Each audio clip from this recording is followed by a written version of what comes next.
পিতা পরমেশ্বর ধন্যবাদ, যিশু গুরু ধন্যবাদ, পবিত্র আত্মা ধন্যবাদ, সকল দিদিকে নমস্কার, দুই দিদিকে নমস্কার, অর্পিতাকে নমস্কার, সুরভকে নমস্কার। আমার সাক্ষী হচ্ছে অক্ষয় তৃতীর দিনা আমি প্রার্থনা করেছিলাম বসে, পিতাকে ভাত দিয়েছিলাম, পিতা আজ অক্ষয় তৃতীর দিন, সব দিনে আমি কাজ পাই, এবার গেলে কোনো আমার কাজকর্ম নেই, তাহলে আমি ওই দিন কেন ভবনে যাব, আমি কি করব, আমার অবস্থা তো খুব খারাপ পিতা, আমার কিন্তু 2 দিনকার ভিতরতে আমার কাজ দিবা, আমি পিতাকে করে বলতেছি, ভাত দিলাম প্রার্থনা করে। তারপরে তো 2 দিন চলে গেল, অক্ষয় তৃতীয় চলে গেল, তারপরে দিনও চলে গেল, তারপরে দিনে আইতের 11টার দিকে ঘুষ করে এখন কাজ আসে। এটা আমার বিশাল, এটা কিবা কইছে আর কি, পিতা আর কি আশিস কইছে।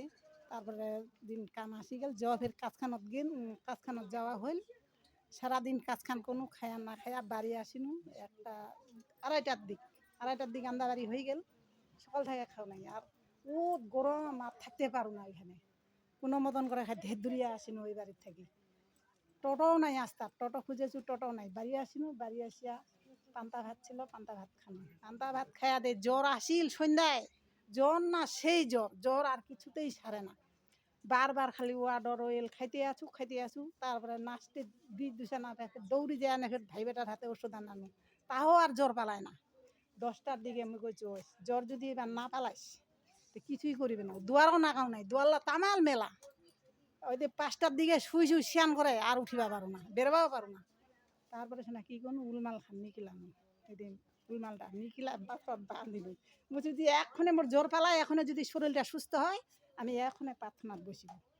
তারপরে ফের কিছুক্ষণ পরে জ্বরটা পালাই গেল, শোনা ফের আবার ধূপ জ্বলায় প্রার্থনার বসিল, তো ওই দিন থাকি আর আমার জ্বর নেই, আমার এটাই সাক্ষী। পিতা পরমেশ্বর ধন্যবাদ, যিশু গুরু ধন্যবাদ, আরও আছে সাক্ষী আর মনে নেই। পিতা পরমেশ্বর ধন্যবাদ, যিশু গুরু ধন্যবাদ, পবিত্র আত্মা ধন্যবাদ, সুভদ্রা দিদিকে নমস্কার, নমস্কার, নমস্কার। এই দিদির জীবনে পিতা পরমেশ্বর, প্রভু যিশু, পবিত্র আত্মা বড় গাবায় সাক্ষী তৈরি করার জন্য পিতা পরমেশ্বর, প্রভু যিশু, পবিত্র আত্মার জন্য জোরদার হাততালি, জোরদার হাততালি।